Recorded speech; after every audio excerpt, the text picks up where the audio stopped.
Hello everyone, welcome to our YouTube channel amazing learning. आज से हम इस चैनल पर क्लास 10th के मैथ डिस्कस करेंगे। हमारा फर्स्ट टॉपिक है रियल नंबर्स। रियल नंबर को डिस्कस करने से पहले हमें बेसिक नॉलेज होनी चाहिए। Natural number, whole number, integer, इन सब की हमें बेसिक नॉलेज होनी चाहिए। फर्स्टली हमारे पास क्या है? Natural number. नेचुरल नंबर कौन से होते हैं? जो नंबर हमारे पास 1 से स्टार्ट होते हैं, 1 2 3 अप टू सो ऑन, तो इन्हें हम बोलते हैं natural number. Second is whole number. Whole number क्या होते हैं? जो हमारे पास 0 से स्टार्ट होते हैं, 0 1 2 3 up to so on. Third one is integer. Integers कौन से नंबर होते हैं? जिनमें पॉजिटिव नंबर्स भी होते हैं, नेगेटिव नंबर भी होते हैं और जीरो भी होते हैं। प्लस इसको हम नंबर लाइन पर रिप्रेजेंट कर सकते हैं।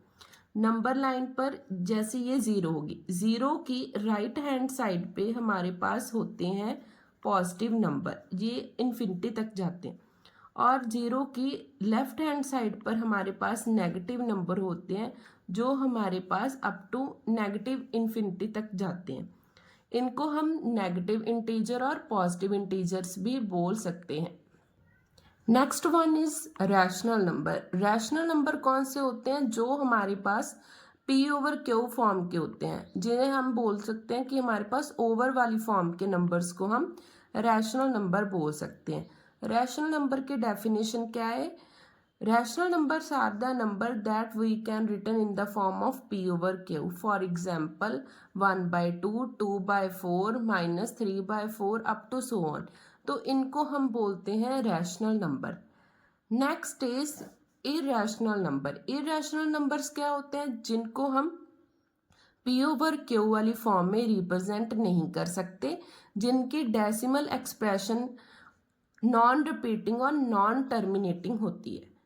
तो ये ऐसे नंबर्स हमारे पास इरेशनल होते हैं। For example √2, √3, pi up to so on. So ये हमारे पास एक डायग्राम है जिसकी हेल्प से हम रियल नंबर को और डिस्कस इजीली समझ सकते हैं। जैसे हमारे पास फर्स्ट आते हैं नेचुरल नंबर, तो उसमें होल नंबर भी इंक्लूड होते हैं, इंटीजर्स भी होते हैं, रैशनल और इरेशनल। इन सब को इंक्लूड करके हमारे पास बनते हैं रियल नंबर्स। तो रियल नंबर हमारे पास कौन से नंबर होते हैं? जिनमें रैशनल नंबर्स भी इंक्लूड हो, इरेशनल नंबर्स भी इंक्लूड हो। तो इसकी डेफिनेशन क्या बनेगी? Real numbers are the both rational and irrational numbers. These number can be expressed on the number line. इसको हम नंबर लाइन पर भी रिप्रेजेंट कर सकते हैं। जैसे आपको पहले ही बताया गया है कि जीरो की राइट हैंड साइड पर हमारे पास कौन से नंबर होते हैं? पॉजिटिव नंबर्स होते हैं, और इसको आप पॉजिटिव इंटीजर्स भी बोल सकते हो। और जीरो की लेफ्ट हैंड साइड पे हमारे पास नेगेटिव नंबर्स या फिर नेगेटिव इंटीजर्स होते हैं।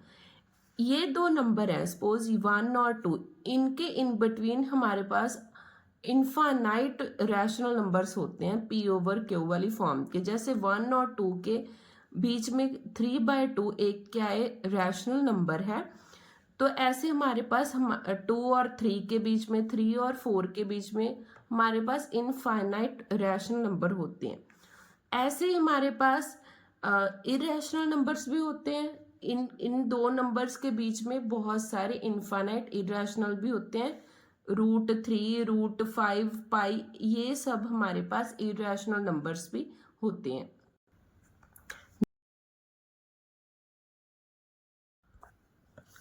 हाँ जी, इस चैप्टर की हमारे पास मोस्ट इम्पॉर्टेंट थ्योरम है fundamental theorem of arithmetic. Fundamental theorem of arithmetic का क्या मतलब है? कि हम किसी भी कॉम्पोजिट नंबर को प्रोडक्ट ऑफ प्राइम में रिप्रेजेंट कर सकते हैं। फॉर एग्जाम्पल हमारे पास 420 की को हम प्रोडक्ट ऑफ प्राइम में कैसे रिप्रेजेंट करेंगे? उसकी प्राइम फैक्टराइजेशन कर लेंगे। तो ये हमारे पास कैसे ये डिवाइड कर करके हमने प्राइम फैक्टराइजेशन बनाई है। जैसे 420 को 2 के टेबल पर हमने डिवाइड किया, तो 4 आएगा 2 के टेबल पर, 2 पे, फिर ये 20 आएगा 10 पर। तो इसी तरह से हमने प्राइम फैक्टराइजेशन कर लेनी है। तो बेसिकली हमारे पास फंडामेंटल थ्योरम ऑफ अर्थमेटिक क्या कहती है? कि कोई भी कॉम्पोजिट नंबर है उसको हम प्रोडक्ट ऑफ प्राइम में रिप्रेजेंट कर सकते हैं। जैसे 2 हमारे पास क्या है, एक 2 is the smallest prime number, 3 is a prime number, 5 is also a prime number and 7 is also a prime number. एक और एग्जाम्पल लेते हैं हम 360 को हम उसकी प्राइम फैक्टराइजेशन में कैसे लिखेंगे, 2 के टेबल पे डिवाइड कर करके उसकी प्राइम फैक्टराइजेशन बना लेंगे। इसको भी हम 360 हमारे पास एक कंपोजिट नंबर है, उसको प्रोडक्ट ऑफ प्राइम में लिख सकते हैं। 2 is the smallest prime number, 3 is also a prime number, 5 is also a prime number. Next is important point two remember में हमारे पास क्या है कि हम फंडामेंटल थ्योरम का एक और नाम है, उसे हम द यूनिक फैक्टराइजेशन थ्योरम भी बोल सकते हैं।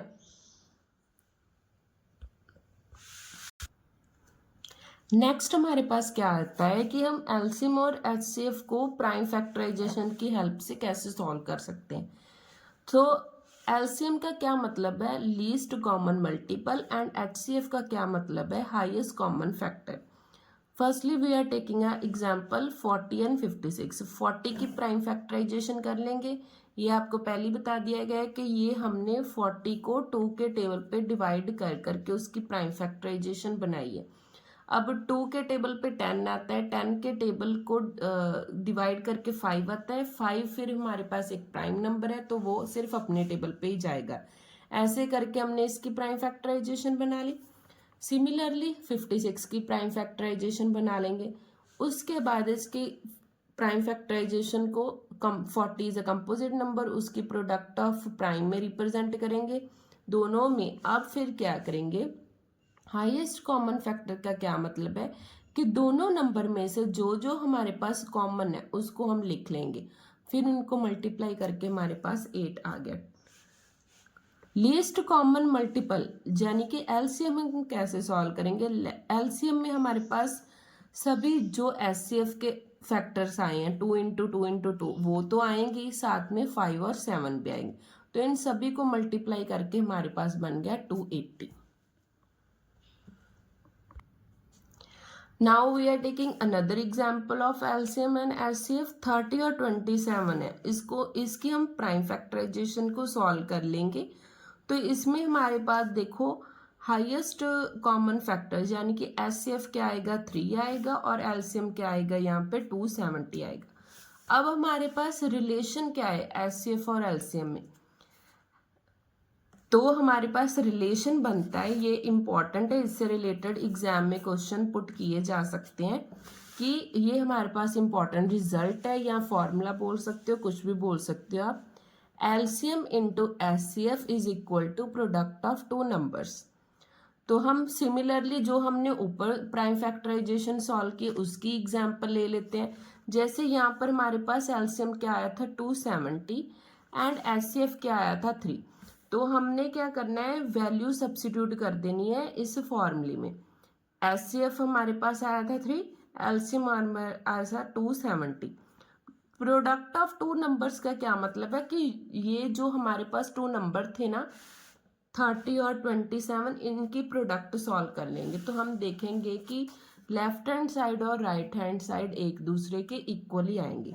इसकी एक और एग्जाम्पल जो पेपर में बहुत पूछी जाती है वो क्या है कि हमारे पास 2 नंबर गिवन होंगे, हमें बोल देंगे क्वेश्चन में कि एलसीएम सॉल्व करो एचसीएफ सॉल्व करो, तो हम इस फॉर्मूले की हेल्प से उसको सॉल्व कर सकते हैं।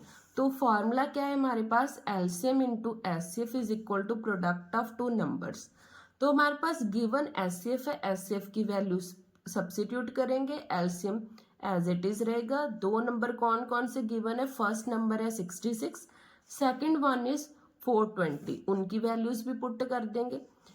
तो ये हमारे पास 6 जो मल्टीप्लाई में है, तो इधर जाके जब नेक्स्ट स्टेप में वो क्या हो जाएगा, इधर लेफ्ट हैंड साइड से जब कोई चीज़ राइट हैंड साइड में मल्टीप्लाई में है तो वो राइट हैंड साइड में जाती है तो वो डिवाइड हो जाती है, डिवाइड होके फिर कटिंग हो जाएगी, जो लेफ्ट ओवर रह गया उसको हम मल्टीप्लाई कर देंगे तो हमारा एलसीएम का आंसर आ जाएगा 4620। आई होप कि आज हमने जो रियल नंबर्स की इंट्रोडक्शन के बारे में पढ़ा है आपको समझ लगा होगा अच्छे से। कल हम इसके एक्सरसाइज के क्वेश्चन स्टार्ट करेंगे। अगर आपको वीडियो पसंद आई हो तो लाइक शेयर और चैनल को सब्सक्राइब कर दे। कमेंट में ज़रूर रिप्लाई करें कि आपको कैसा लगा आज का ये lecture. Thanks for watching. Bye bye, take care.